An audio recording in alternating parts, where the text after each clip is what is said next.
Hello दोस्तों, स्वागत है आपका एक बार फिर से आपके अपने यूट्यूब चैनल किरण लर्नर्स अकेडमी में। हम कर रहे हैं आरआरबी ग्रुप डी के प्रीवियस ईयर क्वेश्चन साइंस के सेकंड शिफ्ट में जो क्वेश्चन पेपर पूछा गया था 19 सितंबर 2022 को। इसमें जितने भी क्वेश्चन बनते हैं साइंस के सारे कवर करेंगे इस वीडियो में।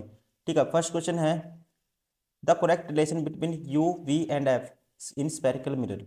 दोस्तों ये क्या होता है, फॉर्मूला आपको पता ही होगा। 1/f होता है 1/u plus 1/v। Option third is correct. Question number 2, which of the following is the least reactive metal in the reactivity series. जो लिस्ट रिएक्टिव होगा वो डाउन द ग्रुप होगा, सबसे नीचे होगा, हमेशा ध्यान रखेंगे पीरियोडिक टेबल में। जैसे पोटेशियम है सबसे ऊपर है दोस्तों, ठीक है, तो ये सबसे ज़्यादा रिएक्टिव होता है। ठीक है, फिर सोडियम, ठीक है, ऐसे होता है। ठीक है, फिर उसके बाद आएगा जो ज़्यादा रिएक्टिव होता है कैल्शियम आएगा, फिर क्या आएगा, कैल्शियम आएगा, फिर वैसे मैग्नीशियम आएगा, फिर एल्यूमिनियम आएगा, फिर कार्बन आएगा, फिर जिंक आएगा, फिर आयरन आएगा। ठीक है, हमें बताना है इनमें से लिस्ट रिएक्टिव कौन सा होगा। ठीक है, तो इनमें से जो सबसे नीचे आएगा वही लिस्ट रिएक्टिव होगा। ठीक है, पीरियोडिक टेबल में डाउन द ग्रुप इनमें सबसे नीचे कौन सा आता है। ठीक है, ये आता है, ध्यान रखेंगे आप, ये gold. Option four is correct.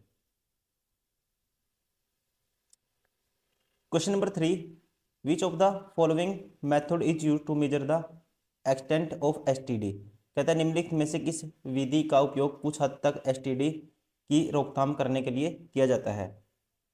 STD क्या होता है दोस्तों, ये होता है, ठीक है, एसटीडी क्या होता है, ट्रांसमिशन या ट्रांसमिटेड डिसीज। ठीक है, ये क्या होता है, ट्रांसमिटेड सेक्सुअल, ठीक है, सेक्सुअली ट्रांसमिटेड डिसीज कह सकते हैं इसको। ठीक है, एसटीडी बोलते हैं इसको। और किसके कारण होता है दोस्तों ये, ठीक है, ये एचआईवी होता है, एचआईवी। ठीक है, कह सकते हैं HIV transmission, human immuno deficiency virus, HIV. तो ये बताना है हमें कि कौन सा मेथड इसको रोकथाम के लिए दोस्तों कैसे किसका यूज करते हैं, कॉन्डोम का। Option second is correct. Question number 4, what is the percentage of oxygen in air normally inhaled, ठीक है, inhaled and exhaled by human beings. कहता है मानव द्वारा सामान्यतः अंतःश्वसित और उच्छ्वसित वायु में ऑक्सीजन का प्रतिशत कितना होता है। ठीक है, कितना होता है, तो इनहेल्ड में होता है 21%। ठीक है, और एक्सहेल्ड में कितना होता है 16%। Option first is correct. Question number 5, which of the following statement is incorrect. Incorrect statement हमें बतानी है। पहला है सभी बच्चों में वाई गुणसूत्र उनकी माँ के वसांगत होते हैं। दोस्तों गलत है, तो माँ से कौन सा मिलता है, एक्स मिलता है, पहले ही गलत हो गया। ठीक है, पहले ही क्या है, आंसर होगा इस क्वेश्चन का। ठीक है, तो Y chromosome from their mother, नहीं, एक्स मिलता है वहाँ से। All human chromosome are not paired, ये ठीक है। Animals such as snails individual can change sex, ये भी ठीक है दोस्तों। Sex is determined by the different factor in various, ठीक, अलग अलग प्रजाति में अलग अलग तरह से इसको डिफाइन करते हैं, ये भी ठीक है। ठीक है, ये इसका आंसर होगा क्योंकि गलत पूछा था, गलत कौन सा है, पहला। Question number 6, which of the following compounds is used has a raw materials for making plaster of Paris. ठीक है, कौन सा रॉ मटेरियल यूज करते हैं, कौन से कंपाउंड है जो, ठीक है, किसके मेकिंग में करते हैं, making of plaster of Paris में। प्लास्टर ऑफ पेरिस में दोस्तों किसका यूज करते हैं, कैल्शियम सल्फेट डिहाइड्रेट का। ठीक है, CaSO4 2H2O। Option third is correct. Sorry, हाँ, 2H2O, CaSO4 है। ठीक है, ये CaSO4 2H2O। आप क्वेश्चन ध्यान से देखना है, जल्दबाजी में गलत नहीं करना है एग्जाम में। ठीक है ना, CaSO4 2H2O, कैल्शियम क्या बोलते हैं इसको, calcium sulphate dehydrate. Question number 7, why should plastic cups be replaced by paper cups for selling T in public places. कहता है सार्वजनिक स्थलों पर चाय बेचने के लिए प्लास्टिक के कपों के स्थान पर कागज के कपों का उपयोग क्यों किया जाना चाहिए। तो आसान है दोस्तों। ठीक है, ये क्या होते हैं, कागज पेपर कप्स क्या है, बायोडिग्रेडेबल होते हैं ये। ठीक है, कह सकते हैं गल जाते हैं ये, प्लास्टिक गलता नहीं है, इसलिए option second is correct. Question number 8, which of the following correct balanced equation for the given chemical reaction. Balanced बतानी है दोस्तों, देखो रिएक्शन तो सारी एक ही टाइप की है, बैलेंस्ड हमें बतानी है। ठीक है, देखो यहाँ Fe है, यहाँ 4H2 है, यहाँ H2 2 आ गया, ये बैलेंस नहीं है।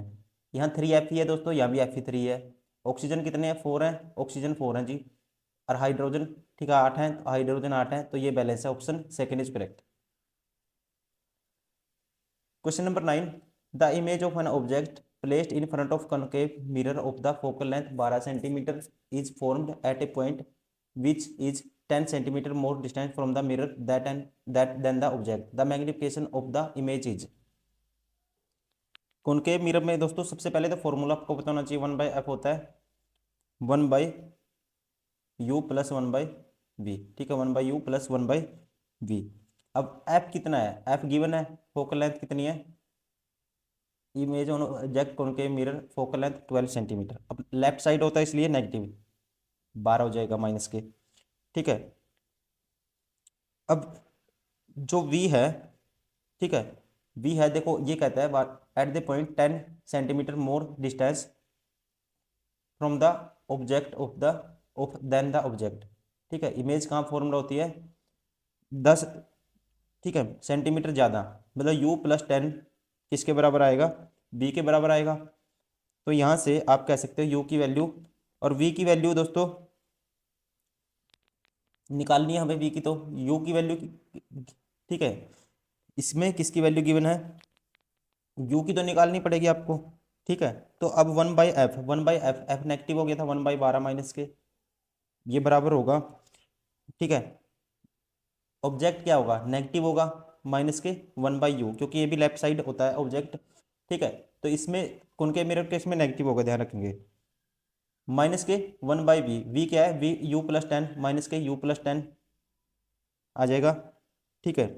अब यहाँ से 1/12 माइनस कॉमन ले लेंगे, 1/12 किसके बराबर आएगा, ठीक है 1/12 आएगा 1/u प्लस 1/u प्लस 10, ठीक है। यहाँ से आप u की वैल्यू निकालोगे दोस्तों, ठीक है। अगर 20 पुट करता हूँ मैं, 1/20 प्लस 1/30, तो ये आ जाएगा देखो 1/20 प्लस 1/30, 60 एलसीएम आएगा दोस्तों, 3 और 2 5, 1/12 आ जाएगा। मतलब यहाँ से हम कह सकते हैं u की वैल्यू क्या आ गई, हिट एंड ट्रायल से u आ गया आपका 20, ठीक है। u कितना आ गया, 20 आ गया। v कितना आएगा फिर, v तो u प्लस 10 है, v कितना आ जाएगा 30 आ जाएगा। और मैग्निफिकेशन क्या होता है, v/u होता है, ठीक है, v/u होता है मैग्निफिकेशन, ठीक है। तो v की वैल्यू 30 है, u की वैल्यू 20 है, ठीक है। तो मैग्निफिकेशन क्या आ जाएगा 1.5, option third is correct. Question number 10, if the induced EMF in the coil of a conductor of resistance 10 ohm is -2 volt, ठीक है। तो आपको बताना है then the induced current in the coil is, induced current की value बतानी है दोस्तों। तो इंड्यूस्ड करंट ध्यान रखेंगे ये क्या होता है, 1/r d∅, मतलब change in flux by change in time, I की वैल्यू होती है इंड्यूस्ड करंट की, ठीक है। तो यहाँ आर की वैल्यू कितनी है, वोल्टेज तो 2 है और चेंज इन वोल्टेज ये 2 है और करंट ये रेजिस्टेंस 10 है, तो ये आ जाएगा माइनस के 0.2 एम्पियर, ऑप्शन ठीक है कौन सा होगा, -0.2 AM, option third is correct. Question number 11, out of the following option which the best strategy to avoid acquiring HIV, ठीक है। तो कौन सी बेस्ट स्ट्रेटजी है ये बतानी है, only avoid sex with drug addicts, ये नहीं है दोस्तों, simply by avoiding sex with the people who have AIDS, ये भी नहीं है, restrict sex to a single known healthy person, ठीक है। कहता है केवल एक ही ज्ञात स्वस्थ व्यक्ति के साथ ही यौन क्रिया करने तक सीमित रहना, option third is correct. Question number 12, the strength of the magnetic field produced in the solenoid does not depend upon which of the following factor, ठीक है। जो स्ट्रेंथ है magnetic field produced in the solenoid does not depend on कौन से factor पे, ठीक है, depend नहीं करती, ये हमें बताना है, ठीक है। किस पे डिपेंड नहीं करती, पहला strength of current in the solenoid will not depend, ये तो इस पे तो डिपेंड करती है। Soft iron use in the material, इस पे wooden use in the government, wooden पे डिपेंड नहीं, वुडन से करंट ही पास नहीं होगा, ठीक है, इस पे डिपेंड नहीं करती। Option third is correct. Question number 13, when you put a plant cell, fungal cell or bacterial cell in a very dilute external medium, the plant cell, fungal cell will absorb water but the will not burst, ठीक है, whereas an animal cell will burst. Which part of the plant cell help it to withstand the pressure of the incoming water? तो इससे क्या protect करता है, ये है cell wall, ठीक है, इसमें काम करेगी cell wall. Option third is correct. Question number 14. A student measured the magnification of the spherical lens and the spherical mirror. He found the both are -3. He would conclude that, ठीक है, वो क्या निष्कर्ष या कंक्लूड निकालेगा, क्या conclusion निकालेगा, ठीक है। मैग्निफिकेशन स्फेरिकल लेंस और स्फेरिकल मिरर, ठीक है, दोनों की क्या है दोस्तों, बोथ -3 है। तो इसका मतलब ये होगा दोस्तों, तो -3 है तो लेंस कौन सा होगा, कॉन्वेक्स होगा, मिरर होगा कॉनकेव होगा, ठीक है ना। जो कॉन्वेक्स लेंस है और कॉनकेव मिरर है दोस्तों, ध्यान रखेंगे, ठीक है। मैग्निफिकेशन ऑफ कॉनकेव लेंस और कॉन्वेक्स मिरर, इनकी क्या है ऑलवेज, ठीक है, पॉजिटिव होती है, ठीक है, और वर्चुअल एंड इरेक्ट इमेज बनाते हैं दोनों। और जब negative, it can be negative और positive for a convex lens और कॉनकेव मिरर, ठीक है, नेगेटिव भी दोनों की होगी तो इकट्ठी होगी, तो ये होगा option third is correct. Question number 15, name of the, ठीक है, physico chemical process by which plants convert light energy into chemical energy. Light energy को, ठीक है, प्लांट कन्वर्ट करेंगे केमिकल एनर्जी में, तो उसे क्या कहते हैं दोस्तों, इसे कहते हैं फोटोसिंथेसिस, ठीक है, option third is correct.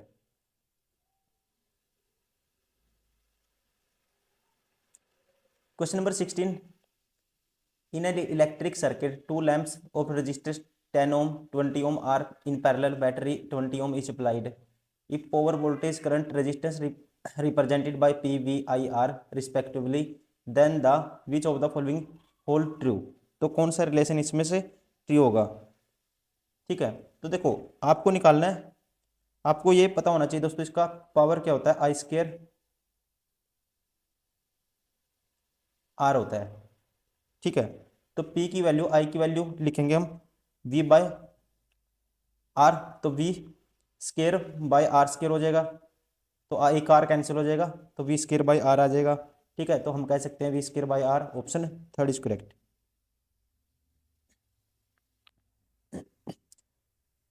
Question number 17, metals are electropositive in nature, which of the following in the correct explanation for the given assertion. इसके लिए बेस्ट एक्सप्लेनेशन कौन सी होगी, ठीक है। तो मेटल क्या करते हैं, आपको पता ही होगा, इलेक्ट्रॉन, ठीक है, लूज ऑफ इलेक्ट्रॉन, और क्या करेंगे, कटायन बनाएंगे, ठीक है, मतलब पॉजिटिव चार्ज बनाएंगे, option third is correct. Question number 19, question number 19, a current of 15 milliampere is flowing through a electronic device when the voltage is 0.3, ठीक है, 0.3 millivolt, the resistance of the device is, resistance आपको बताना है, ठीक है, resistance आपको बताना है, तो वी होता है दोस्तों आई आर के बराबर, ठीक है ना।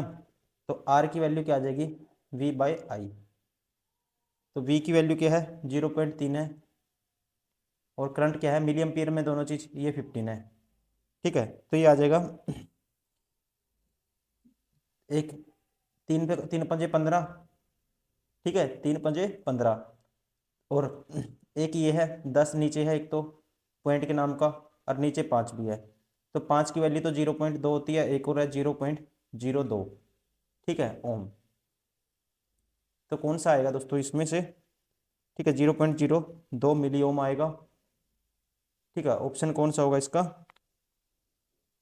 ऑप्शन सारे गलत हैं, ठीक है, इसलिए ध्यान रखेंगे, ऑप्शन जिसमें आएगा 0.02 मिली ओम, ठीक है, वो आपका राइट आंसर होगा, ठीक है। इसमें सारे ऑप्शन ऑप्शन क्या थे, रॉन्ग थे। Question number 20, we who among the following was the first and find that every eighth element had the property similar to that of the first element. तो वो कौन था दोस्तों, ये ठीक है, कौन था ये इस नियम का, इस रूल का नाम था न्यूलैंड। ठीक है, न्यूलैंड ने उसका ऑक्टेव रूल दिया था। ठीक है, इसे कहते हैं जो पहले एलिमेंट की property similar to that the, ठीक है, जो एवरी एट्थ एलिमेंट की प्रॉपर्टी पहले के सेम रहेगी, ये किसने डिस्कवर किया था? न्यूलैंड ने।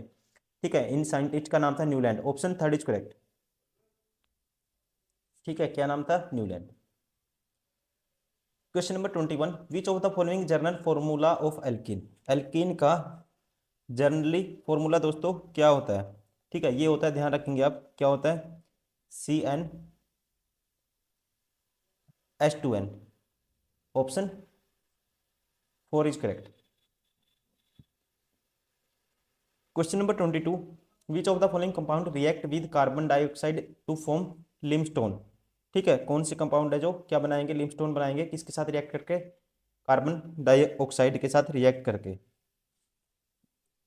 तो दोस्तों ध्यान रखेंगे आप, जब कैल्शियम हाइड्रोक्साइड की आप रिएक्शन कराओगे,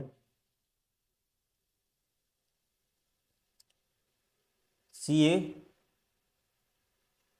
ट्वाइस, किसके साथ? कार्बन डाइऑक्साइड के साथ। ठीक है, तो साल्ट के रूप में क्या मिलेगा आपको? कैल्शियम कार्बोनेट बनेगा, मिलेगा CaCO3। ठीक है, एंड वाटर। ठीक है, तो ये पूछा है which following compound react with carbon dioxide with forming limestone, और इसे क्या कहते हैं दोस्तों? इसको ही लिमस्टोन कहते हैं। ठीक है, तो किसकी रिएक्शन करवाओगे आप? कैल्शियम हाइड्रोक्साइड की। Option third is correct. Question number 23, what happens when concentrated hydrochloric acid is added to manganese dioxide. ठीक है, मैंगनीज डाइऑक्साइड में, ठीक है, क्या करोगे? जब क्या होगा? When concentrated hydrochloric acid is added to manganese dioxide. दो जी देखते हैं, ये है मैंगनीज डाइऑक्साइड, इसकी रिएक्शन करवानी है कॉन्सेंट्रेटेड HCl के साथ। ठीक है, तो क्या बनेगा आपके पास? MnCl2 बनेगा, प्लस वाटर रिलीज होगा, और क्लोरीन क्लोरीन गैस। ठीक है, तो हम कह सकते हैं manganese dioxide is reduce to manganese, ठीक है, chloride. Option third is correct. Question number 24, the correct relation between the rho RLA। ठीक है, तो R की वैल्यू होती है दोस्तों, R होता है जो, ठीक है, ध्यान रखेंगे, रो L/A होता है। रो होती है रेजिस्टिविटी, ये लेंथ ऑफ वायर, ये होता है एरिया ऑफ क्रॉस सेक्शन। ठीक है, ये होता है रेजिस्टेंस। तो रो L/A। ठीक है, तो कौन सा रिलेशन है इसमें से? ऑप्शन रो। ठीक है, तो रो L/A, रो एल देखो नहीं है, लेकिन यहाँ से आर की वैल्यू निकालता हूँ मैं। ठीक है, आर की वैल्यू किसकी? अगर मैं रजिस्टिविटी की वैल्यू निकालता हूँ, रजिस्टिविटी की, ये हो जाएगा आर कैपिटल ए बटे में एल। ठीक है, तो रो का नाम किसने क्या दे दिया? इसने आर दे दिया। ठीक है, ये कह सकते हैं ऑप्शन सेकंड इज करेक्ट। ठीक है,